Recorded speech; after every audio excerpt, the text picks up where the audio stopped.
बिस्मिल्लाहिर्रहमानिर्रहीम। अस्सलाम वालेकुम दोस्तों, सबसे पहले तो मैं आप सबको अपने चैनल उबैद बीबी पे वेलकम कहता हूँ। आज मैं जिस बीमारी के बारे में बात करूँगा ये इंतहाई अजीबोगरीब किस्म की बीमारी है। इसमें यह है कि इंसान जो इस बीमारी में मुब्तला होता है उसको ये लगता है कि उसको कोई बहुत ही सीरियस किस्म की बीमारी है या बहुत ही कोई ख़तरनाक किस्म की बीमारी उसको लगने वाली है। तो इस बीमारी के जो है ना तीन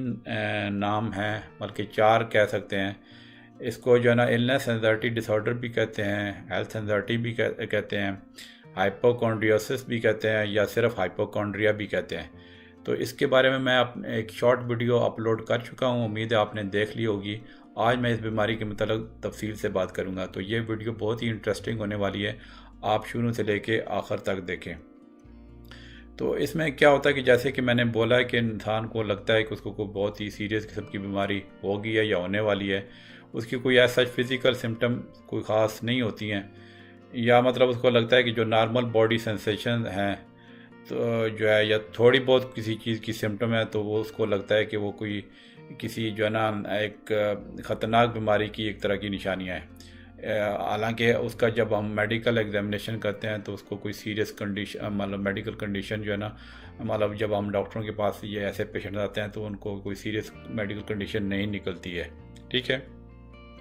उसमें मतलब ये इंसान को ये इस तरह का एक फ़ील होता है ना कि कोई थोड़ी बहुत लेट से मसल ट्विचिंग हो रही है या उसको फटीग या यानी थकावट हो रही है, तो उसको इंसान को जिस मतलब ये बीमारी है, मतलब जो है हाइपोकॉन्ड्रिया, उसको जो लगता है कि जो ना ये जो मतलब फटीग वगैरह हो रही है या मसल ट्विचिंग हो रही है, ये किसी मतलब इसकी वजह कोई सीरियस किस्म की ख़तरनाक बीमारी है जो उसको हो रही है। तो ये जो बहुत ज़्यादा टेंशन या एंजाइटी जो होती है ना इंसान के दिमाग में, तो मतलब वो जो है इतना एक तरह का वो उनकी लाइफ को डिस्टर्ब कर रहती हैं कि जो है ना उनको मतलब वो एक तरह का वो टेंशन का सीवियर डिस्ट्रेस का शिकार हो जाते हैं। और मतलब फ़िज़िकल सिम्टम अगर कोई थोड़ी बहुत हो भी हैं तो वो मतलब वो नहीं होती हैं ख़तरनाक, बल्कि जो उनके जो एक दिमाग में चीज़ बैठ जाती है कि उनको कोई ख़तरनाक बीमारी है, उस चीज़ की जो है ना उनको बहुत ज़्यादा एंजाइटी होती है, जिसकी वजह से जो है ना उनकी लाइफ डिस्टर्ब हो सकती है। ये बेसिकली एक लॉन्ग टर्म कंडीशन है, मतलब काफ़ी अरसे चलने वाली बीमारी है और उसकी फ्लक्चुएशन होती रहती है। मतलब कभी इसकी जो है ना थोड़ी कम होती है, कभी ज़्यादा हो सकती है। और बंदे की जब एज थोड़ी बढ़ती है तो उससे भी ज़्यादा हो सकती है, या फिर यह है कि लेट से बंदे की लाइफ में कोई और स्ट्रेसफुल सिचुएशन हो तो वो उससे बढ़ सकती है। लेकिन यह कि जैसा कि मैंने अपनी शॉर्ट वीडियो में जिक्र किया था कि अगर उसकी प्रॉपर साइकोलॉजिकल काउंसलिंग हो, जिसको साइकोथेरेपी बोलते हैं, या फिर कुछ अच्छी उसको मेडिसिन दे दी जाए तो ये ना वो इस बीमारी से इंसान को निजात मिल सकती है। चलें अब मैं इसकी आपको अलामात एक एक करके बता देता हूँ। इसकी जो इलनेस एंजाइटी डिसऑर्डर में क्या होता है कि एक इंसान के दिमाग में एक मतलब वो प्री ऑक्यूपाइड होता है, मतलब उसके ध्यान में एक चीज़ पक्की एक तरह की बैठ जाती है कि उसको मतलब बहुत कोई ख़तरनाक बीमारी लगी हुई है। मतलब अगर कोई मतलब जो नॉर्मल बॉडी सेंसेशन है, जैसे लट से थोड़ा बहुत उसका जो मैदा ख़राब हो जाए या जो है कोई थोड़ी बहुत ऐसे कुछ जिस्म में ख़ारिश हो, तो उसको लगता है कि ये बेसिकली जो ना ये कि इसकी मतलब जो वजह है ना वो बहुत ही कोई अंडरलाइंग सीरियस इलनेस है। ठीक है, तो इसके जो साइंस एंड सिम्टम ये होते हैं कि एक तो ये ना कि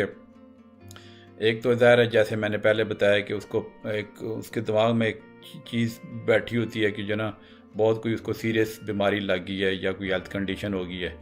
और जो है कोई छोटी मोटी सिम्टम हो तो उसको लगता है कि मतलब ये जो है ना बेसिकली कोई ख़तरनाक बीमारी की निशानियाँ हैं। और ये कि फिर ये ना कि उनको जब अपने हेल्थ स्टेटस के बारे में बहुत ज़्यादा वो कॉन्शियस हो जाते हैं।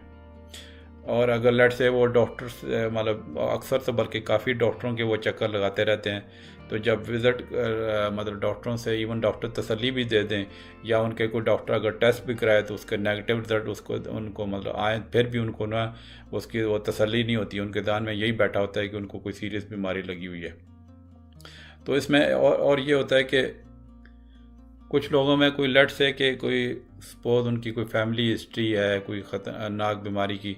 तो वो जो है ना उनको ये भी हो सकती है प्रॉब्लम कि उनको लगता है कि मुझे भी ये ख़तरनाक बीमारी क्योंकि फैमिली में रन कर रही है तो मुझे भी ये हो गई है। ठीक है,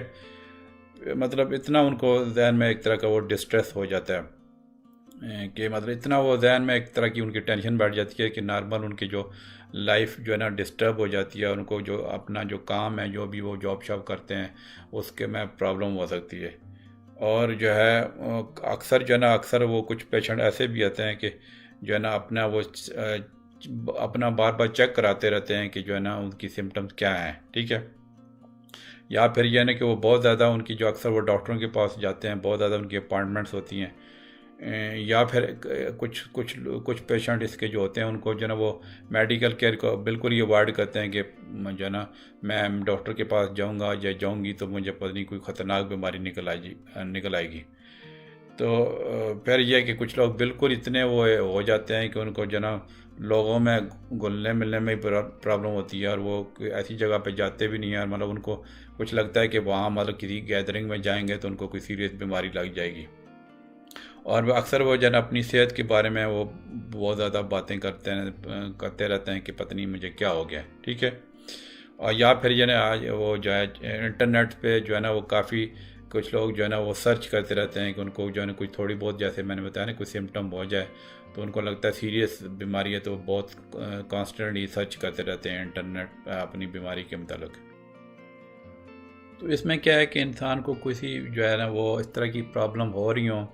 तो या उसके जो क्लोज रिलेटिव या फ्रेंड नोट करें तो वो जो है उसको ज़रूर उसको इनक्रेज करें कि वो डॉक्टर को दिखाए ताकि उसका जो है ना प्रॉपर चेकअप हो सके।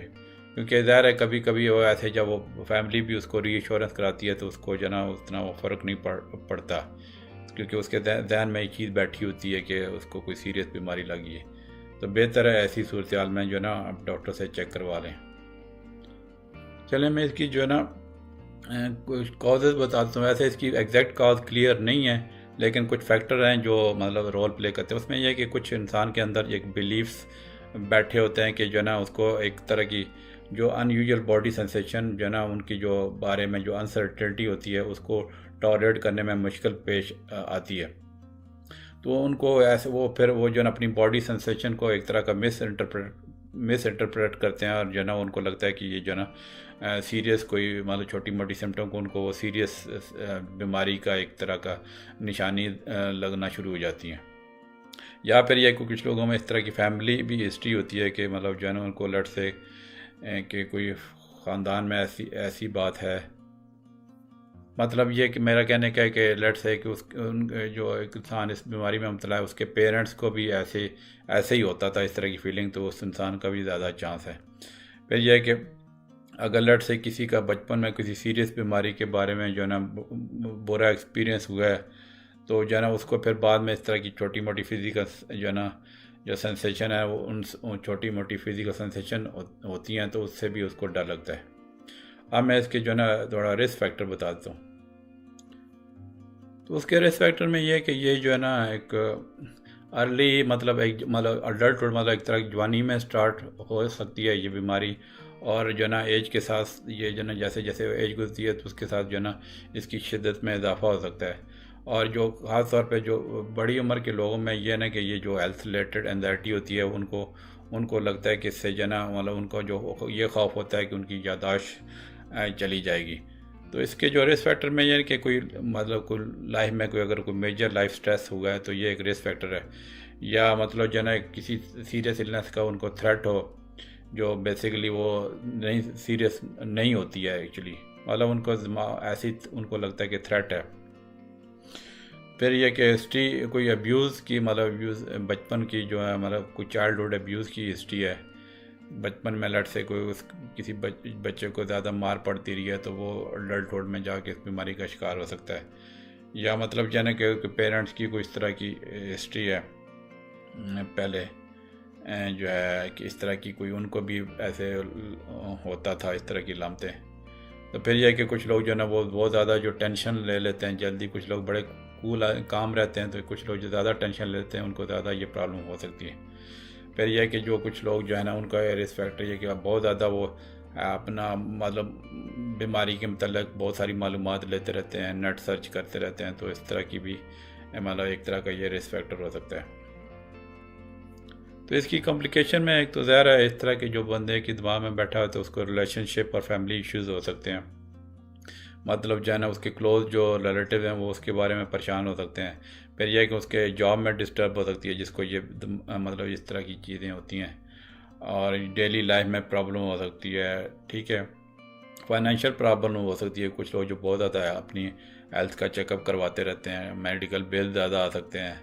फिर यह है कि किसी और मेंटल हेल्थ डिसऑर्डर का, जैसे सोमैटिक सिम्टम डिसऑर्डर एक बीमारी होती है, फिर या कुछ और एंजाइटी डिसऑर्डर या डिप्रेशन या पर्सनालिटी डिसऑर्डर का जो है ना भी मतलब ख़तरा लाहक हो सकता है। तो ये इसकी कॉम्प्लिकेशन होगी।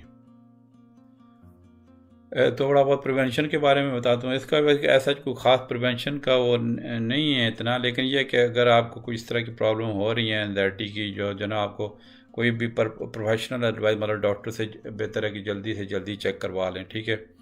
और आप ये ख़ुद रिकग्नाइज़ करें कि जब आपको स्ट्रेस वगैरह की मतलब किन मतलब सूरत हाल में होता है, ठीक है, और आपको बॉडी को कैसे इफ़ेक्ट करता है। तो जो है ना फिर यह है कि स्ट्रेस मैनेजमेंट टेक्निक्स आती हैं, रिलैक्सेशन टेक्निक्स आती हैं, जो मैंने पहले काफ़ी अपनी वीडियोस में डिस्कस कर चुका हूँ, ठीक है। और यह है कि फिर यह कि जो अगर किसी को ये प्रॉब्लम मतलब हो गई है तो उसको कोई भी ट्रीटमेंट और मिल रही है तो उस पर जो ना बिल्कुल उस ट्रीटमेंट को प्लान को सही तरह फॉलो करना है। तो ये प्रिवेंशन होगी इसकी। अब मैं आपको इसका डायग्नोसिस बता देता हूँ। तो इसमें जब ये पेशेंट्स हमारे पास आते हैं तो मैंने भी काफ़ी इस तरह के पेशेंट देखे हैं मैं। तो ज़ाहिर है जब उस तरह की उनको सिम्टम बताते हैं तो मतलब कि उनको ये प्रॉब्लम है, तो कभी कभी डॉक्टर्स भी एक तरह के ये समझने कंफ्यूज हो जाते हैं, उनको टेस्ट करवा लेते हैं। तो ये कि लेकिन ये कि लेट से कभी कभी कुछ पेशेंट बार बार आ जाते हैं तो फिर वो हमें फाइंड आउट करने में इजी मतलब हो जाता है कि ये तो मतलब हाइपोकॉन्ड्रियोसिस का शिकार हो रहा है, ठीक है। लेकिन यह कि कभी कभी ज़ाहिर है कुछ सूरत हाल में कुछ टेस्ट वगैरह करवाने भी पड़ जाते हैं ताकि रूल आउट हो जाए कि कोई और अंडरलाइंग इलनेस तो नहीं है। तो कभी कभी फिर यह है कि जब पेशेंट इस तरह की जो सीरियस एक तरह का होते हैं, जब उनको बार बार वो विज़िट करते हैं तो फिर हमें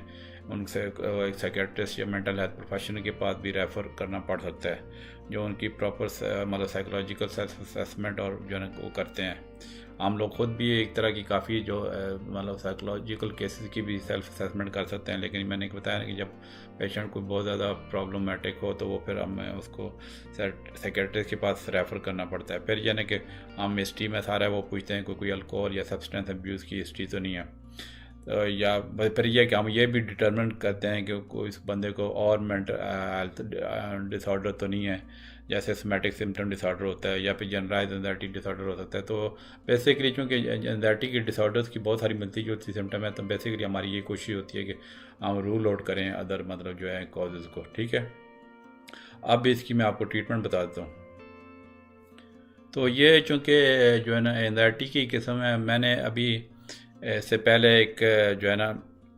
एंजाइटी डिसऑर्डर पे वीडियो अपलोड की है, उर्दू में भी इंग्लिश में भी, तो वो जो है ना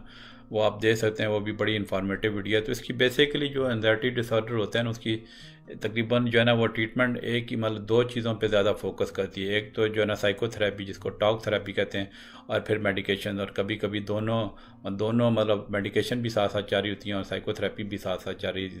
रही होती है। तो उसका जो है ना एक तरह का अच्छा असर होता है। तो उसकी साइकोथेरेपी में जो एक मैंने अक्सर पिछली वीडियो में जिक्र कर चुका हूँ, CBT का बहुत, जिसको कॉग्निटिव बिहेवियर थेरेपी कहते हैं, उसका बहुत इंपॉर्टेंट रोल है। उसमें यह कि इंसान को एक तरह की वो नई स्किल्स सिखाई जाती हैं कि जो उसको जो इलनेस एंजाइटी डिसऑर्डर लगा हुआ है, तो मतलब बजाय कि वो बार बार अपना चेकअप कराए या जो है ना बार बार डॉक्टरों के पास जाए, तो उसको एक तरह कुछ स्किल्स सिखाई जाती हैं कि ताकि उसकी जो अंदर जो जहन में टेंशन और इस तरह की बैठी हुई है वो एंजाइटी वो और निकल सके। मतलब उनको जो है ना एक तरह के उनके जो फियर्स और बिलीव्स को एक तरह का हम आइडेंटिफाई करवाते हैं, ठीक है। मतलब ये कि हम उनको जो उनके जो जहन में बैठे होते हैं, जो उनके फियर्स और बिलीव्स जो है ना कि सीरियस मेडिकल डिजीज़ होती है, तो उसको जो है ना हम उसको एड्रेस करते हैं CBT से, ठीक है, ताकि वो मतलब उनके जहन से ये चीज़ें आस्ता ख़त्म हो जाएं। ऑल्टरनेट वेज बताते हैं उनको कि अपनी जो बॉडी सेंसेशन को वो किस तरह फील करें।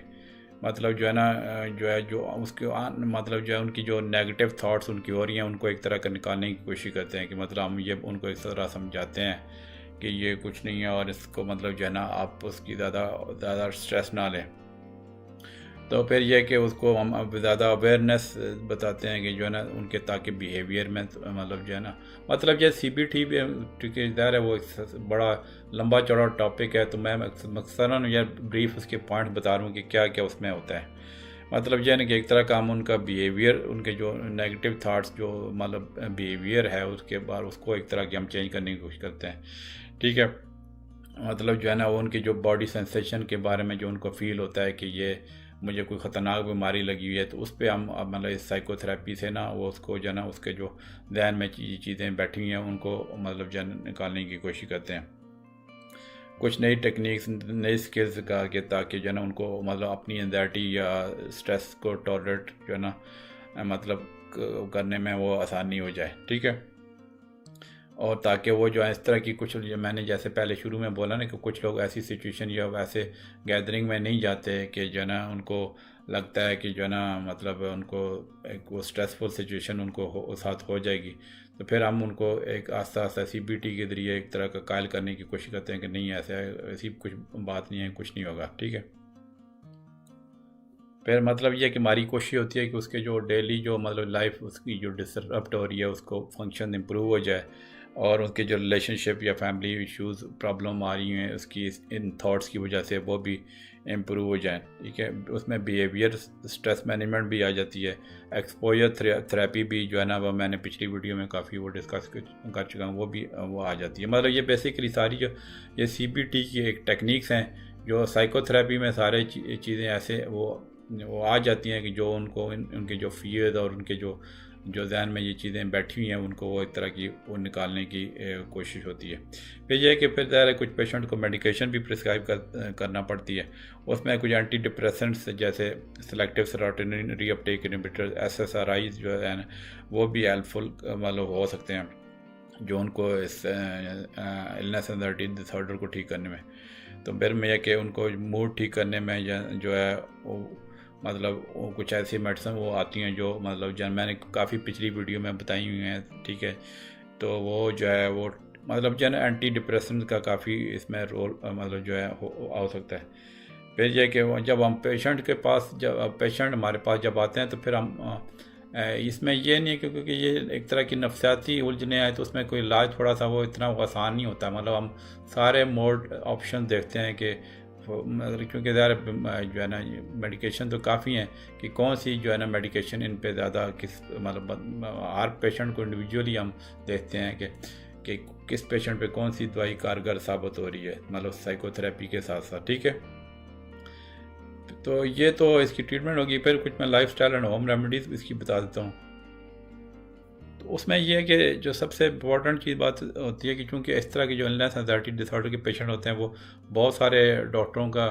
वो चक्कर लगाते रहते हैं एक से दूसरे डॉक्टर, क्योंकि ध्यान में वो चीज़ बैठी हुई थी कि उनको कोई सीरियस बीमारी लगी। तो हमारी कोशिश क्या होती है कि उनके साथ जो सारा डिस्कशन करने की,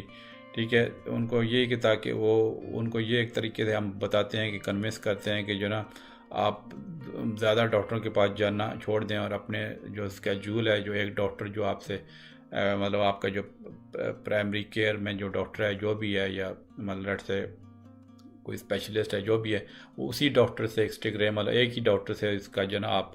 सही तरीके से उसका वो ताकि वो इलाज कर सके। फिर स्ट्रेस मैनेजमेंट और रिलैक्सेशन टेक्निक्स आती हैं मतलब प्रोग्रेसिव मसल रिलैक्सेशन वाली जो मैंने पिछली काफ़ी वीडियो में बताई हुई हैं, ठीक है। तो अब जैसे उसमें यह ना कि बहुत सारी स्ट्रेस मैनेजमेंट टेक्निक्स हैं, मसाज हो गया, आप किसी मतलब प्रोग्रेसिव रिलैक्सेशन हो जाती हैं। थोड़ा बहुत आप जो है ना अपने आप को रिलैक्स करने के लिए जो है कोई थोड़ा बहुत म्यूज़िक सुन सकते हैं। म्यूज़िक थेरेपी की जो मेरी अलग प्ले लिस्ट है मेरे चैनल पे, उस पर काफ़ी जो रिलैक्स करने वाली थोड़ी सी वीडियोज़ हैं, वो भी जहन पे एक अच्छा सुकून देती हैं, ठीक है। फिज़िकली फिर एक्टिव हम उन लोगों को ऐसे को मोटिवेट करते हैं कि फिज़िकली एक्टिव रहें, क्योंकि जो ये एक्सरसाइज बेसिकली एक बहुत बड़ा स्ट्रेस बस्टर है। मतलब जो लोग एक्टिव रहते हैं, एक्सरसाइज करते हैं, तो उनको जो ना वो उनके मूड पे वो अच्छा असर रहता है, उनकी एंजाइटी भी मतलब कम हो सकती हैं और फिज़िकल उनकी ज़ाहिर फंक्शनिंग भी इम्प्रूव हो जाती हैं। फिर यह कि हम इनक्रेज करते हैं कि वो एक्टिविटीज़ में पार्टिसिपेट करें, सोशल फैमिली एक्टिविटीज़ हैं, ठीक है, तो आके जो है ना वो उनका एक तरह का दिल लगा रहे, मतलब ये ना कि बिल्कुल वो आइसोलेट हो जाएं। और या फिर जो लोग ड्रिंक वगैरह करते हैं या उस तरह की ड्रग्स इलिसिट ड्रग्स इस्तेमाल करते हैं, उनको हम उस जो है ना उस चीज़ से निकालने की कोशिश करते हैं, ठीक है। क्योंकि ज़ाहिर जो एक सब्सटेंस अब्यूज़ का पेशेंट है वो ज़्यादा फिर डिफ़िकल्ट हो जाता है उसको ट्रीट करने में। फिर यह है कि कुछ लोग हमारे पास बहुत सारे उनकी, चूँकि वो अपनी हेल्थ जो इस तरह के पेशेंट होते हैं, बहुत ज़्यादा उनके दिमाग में चीज़ बैठी हुई कि मुझे ये ख़तरनाक बीमारी है, मतलब इस तरह। तो बहुत सारी इन्फॉर्मेशन इंटरनेट से और बहुत इधर उधर से वो वेबसाइट से वो देख के वो आ रहे होते हैं। तो हमारी कोशिश ये होती है कि वो एक सिंपल तरीके से उनको ये चीज़ एड्रेस करेंगे। ये जो है ना आपके मतलब ज़्यादा उस तरह का प्रॉब्लम नहीं है तो एक ही डॉक्टर से आप इस तरह का ट्रीटमेंट कराएं और बाकायदा रेगुलर आप विज़िट करें और फिर मतलब डॉक्टर के साथ कोऑपरेट करें, और जो भी डॉक्टर ने मेडिसिन या साइकोथेरेपी का बताया हुआ उस पर जो है ना उनके साथ उस पर फुली तौर पे उसके साथ अमल पैरा हों, मतलब जो उसकी ट्रीटमेंट जारी है। तो ये जो है ना ये वैसे तो बहुत लंबा टॉपिक है, तो लेकिन यह कि ये ज़रूरी था क्योंकि मैंने इस तरह के पेशेंट्स देखे हुए हैं और ये काफ़ी इस तरह के पेशेंट्स आ जाते हैं। तो मुझे उम्मीद है कि आपको ये वीडियो पसंद आई होगी। अगर किसी बारे में आप और बीमारी में मुबतला हैं या लेट से कोई आपका क्लोज फ्रेंड रिलेटिव आप किसी बीमारी के मतलब पूछना चाहते हैं तो आप वीडियो के नीचे कमेंट कर सकते हैं। और जो है ना फिर ये है कि चैनल को सब्सक्राइब करना मत भूलिए और लाइक एंड शेयर कर दें तो दूसरे इंसानों का भी भला हो जाएगा इंशाल्लाह। ठीक है, चलें जी, इंशाल्लाह मिलते हैं अगली वीडियो में। ओके जी, अल्लाह हाफिज़।